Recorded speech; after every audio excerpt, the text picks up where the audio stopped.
in a few months from now, we will be in a situation at a point of not having to ask anything because all of our questions would be already answered in advance. And this is AI. If you ask me, the chatbot is nice. It's like it's nice, it's fun, but 2 weeks into the process, you'll be like, wait, I'm asking those repetitive questions again and again and again, different properties, different timeframes. Okay, whatever, but I want this to be working for me. You're listening to the Real Returns podcast, where we learn how real investments can make a real impact. Join your hosts, Andrew and Dan, as they share stories and interview business leaders on how real estate and other forms of investment can create meaningful change for individuals and communities around the world. Welcome back, everyone, to Season 7 of the Real Returns podcast. This season, we're interviewing interesting founders who are running impactful companies. And I'm your host, Andrew Reichert. I'm joined with my co-host, Dan Croce. Dan, what's happening over there today? Andrew, you know what? I just turned 40 last week. It was my birthday, and I turned 40 years old. And you know Welcome what? to the club. Thank you. I know you were just a few months before me, but actually turning 40 was helpful to me in something because I've been having this thing happen where I just like walk into a room and I can't remember why I did that. I have no idea why I'm there or what I'm doing. And I realize it's just because I'm old. Like I'm actually becoming an old man. So I've been doing that for decades. So hopefully that's not an indication. I'm excited though to talk to our guest today. He's going to teach this old dog some new tricks about AI in the real estate space. So we've got Liran Gabbay on the show today. He is the CEO of Muvan AI. They are one of the first pure AI co-pilots for multifamily operators and asset managers, of which we are one. So we are a user and super excited about that. But Liran, welcome to the show. Super glad to have you here today. Why don't you introduce yourself and say a few words to our listeners? Yeah, for sure. First of all, thank you for having me, Dan and Andrew. It's nice that you have something to blame now with which is your age, Dan, with not remembering anything. It's very, very, very comfortable. I have the same problems and the same issues, and I'm not 40 yet. So I feel like I belong to the same club for the good and the worst. Kindred spirits. Okay. Exactly. Maybe we can figure something out on how to resolve it versus to complain about it. So thank you for having me. I'm Liran, as you said, CEO, co-founder at Muvan AI. We have built an AI platform dedicated for real estate or multifamily asset management and I would say operations and finance leaders within this space. This is the first time that I'm having a podcast with someone who actually uses our platform, which is beyond exciting to me. It's specifically for us as a company, and the experience with Virgo has been tremendous from day one, and I couldn't be more excited. So thank you again. Yeah, well, Liran, tell us how you got into this. Like, tell us a little bit of your background and your story. Yeah, so I'm not coming from the real estate domain or from multifamily domain. Like, essentially, if we would have this conversation 2.5 years ago, and you would ask me about the differences between loss to lease and NOI, I would be, I don't know, anywhere between shocked to clueless. I'm coming from the AI space, like the pure AI space. I started my journey at 8200, which is the elite intelligence unit of the IDF. And then I spent almost 8 years in the Israeli Defense Forces, doing anything that comes with AI, machine learning, big data, and the physical world. And after getting released, I wanted to start my own venture. And being a data geek as I am, I wanted to at least try to tackle one of the biggest industries out there, which I thought is still lacking with, say, technology adoption, not to mention AI adoption, which was very new at the time. So I took almost a year, started learning and studying multifamily and real estate, having hundreds of conversations with anyone who was willing to actually spend a few minutes with me. And then I came to understand that there's an actual need in this space with anyone who is dealing with this intersection of, as Dan said, operations, finance, and anything that comes with it. And this is how we started Muvan exactly 2 years ago. Yeah, well, that's the most important thing, is trying to have fun. I want to back up to something you said. So, and I couldn't agree more. I think real estate has traditionally just been an archaic industry, a very slow adopter of technology. Mhm. When I first got into the real estate business, I couldn't believe how much was done on paper. And like still today, so much of the real estate industry operates in Yeah. paper-based systems and environments. So I think when you look at an industry like real estate, you immediately think to yourself, this presents an opportunity. So tell me about how you first identified the specific opportunity that you solve and how you created a solution to solve that problem. It's the funniest story. 2.5 years ago, I jumped on a call after a cold outreach on LinkedIn with someone named Roy, who is the managing director of Prisma Capital. And I just hopped on a call with him and I said, look, I know AI, I know data, I know nothing about your space. Do you think that there is an actual need on your end? And he said, Liran, just for you to know, I have this team on my back office that I call asset management. They run through too many sketchy Excel files. Nothing is in place. They're buried under, tons of data. No one knows what to do with themselves. They're burnt out significantly after, I don't know, 2 months in the job. And by the way, just for you to know, these are super sharp individuals. Like they're not just people from the street. They're coming from MBAs and finance degrees, and they deserve better in a sense. And then I asked him to show me one of the reports, which now I know that they call that the Monday report. And I was looking at the screen, so many numbers. It was as ugly as you can imagine. And I said to Roy, look, if what you're now presenting to me actually valid for your peers across the US or the world, then there is a company over here. There is a company to be built over here.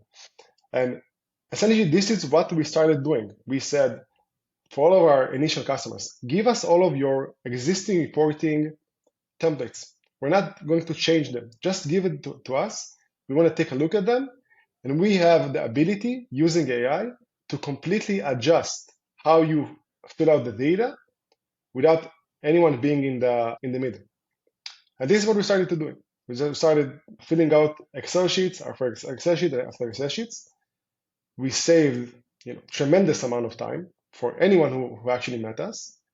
And then we saw that there is an opportunity to sit on top of the raw data and look for anomalies and look for insights on optimization opportunities, because you're not able to see it when you're not buried and pissed off about something. You're actually happy to go to office. So this is what we started doing, and then over time, the platform evolved, and it's now a full solution, almost end to end. But the first one was, I'm seeing this ugly Excel. I don't want to switch this ugly Excel. I just want to help someone to fill it out so he can have more time to do something else. That's so good. And I want to just double click on that, because I think this is so important. So many people look at AI or really technology in general, and they're threatened by it because they view it as, hey, it's going to eliminate jobs or it's going to replace humans. What I just heard you say in the picture that you painted was humans that are exhausted and frustrated and dealing with this issue to the point where they feel burned out. Like they took this job, they're an asset manager, and they're just like burned out. And you created a solution that helps them to live a more fulfilled life and to do what they're uniquely designed to do.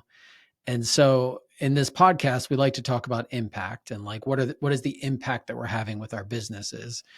And I think one of the things that I'm gathering from what you just said is one of the ways you're impacting people's lives is by making people's jobs easier, therefore preventing burnout from individuals that would otherwise be burned out by these Excel spreadsheets. Did I get that right? I like saying that we are getting asset managers, finance folks, CFOs, COOs, the jobs that they deserve to be doing. So it's not about making their lives easier. It's about just accepting the reality that they should be accepting. That's it, nothing more. Because think of I had the time to have a lot of conversations by now with Mike from Birger's team and with Ash from Birger's team. These guys are sharp. These guys are sharp. And Mike, as I hope he won't be mad at me, but this guy, he has a lot of options out there to do pretty much whatever he wants to do. And for him, the anomaly would be not using AI in his day to day. Yeah. This is the anomaly. This is like for him, it doesn't make sense because he says, look, on my day to day, when I'm at home, I'm using ChatGPT and I'm using Alexa and I'm using Amazon. I'm using all of those tech environments to make my life easier. So now I'm coming to Birger's office and I should be spending there anywhere between 9 to 15 hours a day, if not more at times when budget seasons are kicking off. So to me as Mike or to me as Ash, the anomaly would be not using it. So you started by saying that people are or were threatened by AI. I think that now they're threatened by the option of not having AI. That's even more scary than keeping things the way they are. And again, it's not about making someone's lives like easier in the sense of okay, go to the beach and you drink a cocktail. It's more about hey, you're extremely smart. Birgo as a company, Andrew as a CEO wants to get everything he can possibly get from future candidates or future employees, and to get this at scale would mean that someone has to do the heavy lift for them. That's it. That's the equation that I'm following. I love that, Liran. That really excites me actually on a personal level because in building Virgo, I have spent a lot of time myself in that seat of the asset manager, and Yeah. I drink the Kool-Aid. Everything you're saying makes total intuitive sense to me. There's a lot of my life spent trying to get data that I'm not going to get back, and just I love the nature of what you're building. I'm curious for you as a founder and an entrepreneur, what gives you the most joy in building your company today? Is it kind of the internal stuff of building your team? Is it product? Is it selling out in the marketplace? What gets you really, really excited to build the company? I think that two things. People, I think that if you would ask the average entrepreneur or the average VP of sales out there, they would say that closing deals is the peak of anyone's day to day. I think that maybe the beginning of these kind of relationships. What gets me excited and what gets me smiling on a day-to-day basis, I think you can divide it into two. First of all, is seeing our team happy and having fun working together within the working hours and outside of working hours. That means that we've created something special. That's first. And second, to get to a point of having a really deep and personal relationship with each of our customers. When I saw that Ash, 24 hours into the process with Muvan, went ahead and posted on Muvan on LinkedIn, I immediately, I'm telling you, like it was like Friday night, I think, I immediately copied the link and I sent it to the entire team on Muvan because I told them this is what we're doing over here. When someone sees the product and immediately he wants to tell everyone about it and he's so excited about it, I looked at it and I was like a proud dad, which I don't have kids yet, but to me it was the closest to see, okay, we've created something that actually works and someone is actually happy about it. And now this relationship that is starting with us is tremendous. By the way, I told Ash when we spoke the first time, I told him, look, you can check with all of our customers, and it's not a cliche. We're trying to build a community of people that actually can benefit from each other. 2 days ago, I had the chance to connect Mike with one of our other customers that is working with in the same market, just exchange ideas, to exchange insights on how to communicate and how to perform, how to optimize. So I think that now when I'm sitting back and I'm seeing some of our customers are actually becoming friends of each other, that's a win. That's an actual win. Wow. Dan has 5 kids and I have 3. So I will tell you that that excitement feeling that you got is nothing at all like having kids.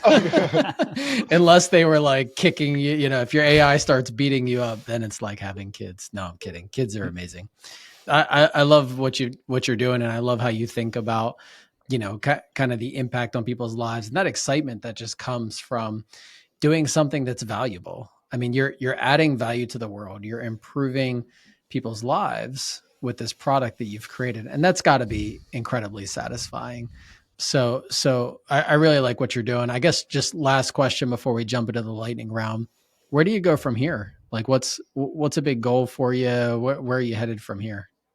I think that the product wise, we're just getting started. Like we have so many data sources that we want to implement and integrate within the platform.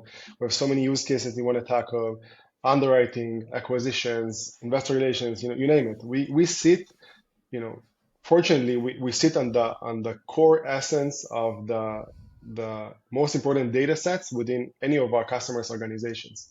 And that's a huge advantage that we should be able to benefit from for years ahead. But I will go back to what I said about what makes me tick and what makes me happy. I told our team members a few days ago that when we started the company we were 6, and then we became 10, and then we became 18, and now we were more than 20. And I said that my biggest challenge as a CEO is to keep the same culture that got us from 0 to 6, from 6 to 12, to 12, from 12 to 20, without missing anyone on the road. And that's where we're going forward. We will be having this conversation in a year from now.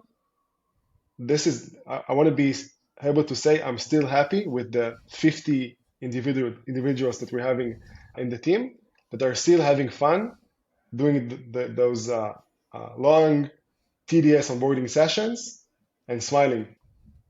I love that, Liran, and I think that's a great way to leave it. Kind of full circle back to one of the first things you said: having impact in the business and also having fun. Like that is really an important part of all of our roles. And I'll tell you, from my perspective, somebody who has been a part of seeing our organization go from 1 employee to 100 employees. We just crossed over 100 employees. It's hard to do that.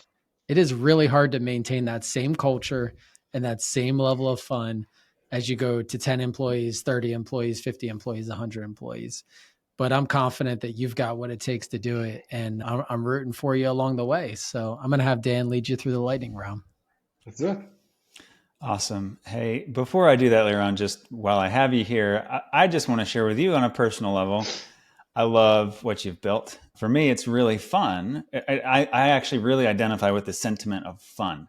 To be able to pull up your product and ask it some like specific in the weeds questions about our business, and then have it spit out at like real answers, and then me be able to kind of workshop some stuff. Like I can get so far so fast, and it's just fun. Like to your point, like I experienced that personally. So just anecdotally, I just want you to know that I think it's working. Like it makes work more fun for me to be able to kind of get farther faster and have an intelligent conversation that's data informed, and it quickly leads us to be able to make better business decisions. So I want to make one note because it's specific for Virgo, and it's something that has stuck with me since my first conversation with Ash and Mike.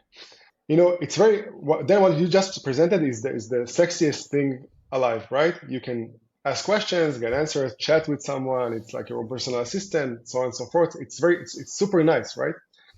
But Ash told me something that I'm using for all of my pitches since that day and moving forward. I can't remember how many deals we've closed just for using this sentence. Ash told me after he saw the screen, he said, Liran, I think that if we would be doing this right, we in a few months from now, we will be in a situation at a point of not having to ask anything because all of our questions would be already answered in advance. And this is AI. If you ask me, the chatbot is nice. It's like it's nice, it's fun, but 2 weeks into the process, you'll be like, wait, I'm asking those repetitive questions again and again and again, different properties, different timeframes, okay, whatever. But I want this to be working for me. And this is what we're working extremely hard now with Mike and with Ash and with the team to make the insights part actually, spitting out those answers in advance. This is AI, Yeah. just as a side. Awesome. I appreciate that. And I look forward to following along as you continue to build. Cool. So our lightning round here, just a few rapid fire questions for you. Okay. What is your biggest win? My Personal, biggest professional, win, however you want to take that. Yeah. I was starting October 7th, I went to reserve. I spent the first 5 months of the company in reserve. And I was lucky enough to be a part of one of the special operations who got one of our hostages back. Wow. If you ask Wow. me from the time perspective, that night was one of the most special nights that I've ever had in my life. And I can still remember the phone call that the mother of the hostage got saying, "Your kid is coming home." That's my That's win. that's pretty special. Not a lot of people can have something like that, but congratulations and well done. That's pretty special. What's your favorite movie? Favorite movie? I can't even remember the name, but it was the in Hebrew we have a different name for it. The name on the '08 crisis about the Michael Burry winning the market. How you call it? In Hebrew we call it the money machine, but it's not the money machine. The Big Uh, Short, maybe? Is the that Big one? Short, yeah, exactly, The Big Yeah. Short. Yeah, I've that's a watched good it. one. I've watched it, I think, like 20 times. That's a great one. It's a fascinating story. What's your favorite food? Favorite food? Steak. Hands down steak. If there's Oh, something that I'm willing to pay good bucks on, is good steak. mm, makes sense. Making me hungry already. How about a growth edge? What's a way that you are hoping to grow personally or professional and improve? You're talking about how I'm doing it like on my personal level, or how I'm approaching growth as a concept. What's a way in which you hope to improve? The way you bring yourself to the office or personally, what's just an area of focus for you these days in which you want to grow? I want to be able to focus more on strategy and more on the far future rather than the day to day. Because the point of being a startup, which is super hungry and super, grinding for each deal, for each customer, for each feature, you're in some cases you're left out with a lot of thoughts on the day to day and things that were great, things that weren't that great, and feedback and you're getting. It's hard to move back a bit and look at the bigger picture and say, okay, where are we, as Andrew said, in 2 years from now, in 5 years from now? Where are we going to be, and what should we do to get there? So I think that this is something that I'm hoping to be a lot better in the nearest future. Makes sense. Yeah. And then how about some A plus content that you're taking in today? Books, podcasts, what do you listen to? What do you intake that you find really interesting or helpful? Yeah. So first of all, if you're into tech and VC, then 20 VC by Harry is an amazing podcast, like really good one. Also, if you read the Andreessen, Ben Horowitz books about how to start a company, that's also one of the biggest lessons and schools for starting a business, regardless if you're talking about a startup or just any kind of business. It could be a grocery store or anything else. That's also amazing. And I'm a huge fan of live shows. Like Hmm. if you would look at my Spotify, you would see acoustic covers and live performances of any kind of band you would look. I think that stepping away from the herd, music wise, gets you, I would say, focused a Hmm. lot better. Just Interesting. as that's my Yeah. take. No, that's an interesting tidbit. Well, awesome. And then how can our listeners connect with you? Where can they find you online and get in touch? So I'm very available. As you can see, it's now 10 p.m. Israel time, and the last time I slept was 2.5 years ago. So I'm pretty available, either via LinkedIn. You can look me up and Liran Gabbay or Liran at Muvan AI, or on our website. I'm always happy to jump on a call and share ideas and exchange thoughts at any time, literally at any time. Liran, thanks so much for being on the show. I got a ton out of this. A couple of things I'm taking away are one, how AI and particularly your solution enables people to do the job that they really want, like removing that stuff that they should not be doing. AI empowers people to do the best things that people should be doing. And two, I really loved your points about building a workplace of fun and continuing to do that as you scale. I think that that's really a unique cultural perspective and something that is really a differentiator for organizations that are built to last for the long haul. So thanks for what you're doing, Liran. Thanks for being on the show. And thanks for our listeners for listening. We'll catch you all next time. Thank you for joining us for this episode of the Real Returns Podcast. We hope that you learned something new about how you can invest to make a lasting impact on those around you. Please be sure to subscribe to our show wherever you listen to your podcasts, leave us a review, and share about us on social media. We hope you will join us for our next episode, where we will be continuing the conversation around impactful real estate investing.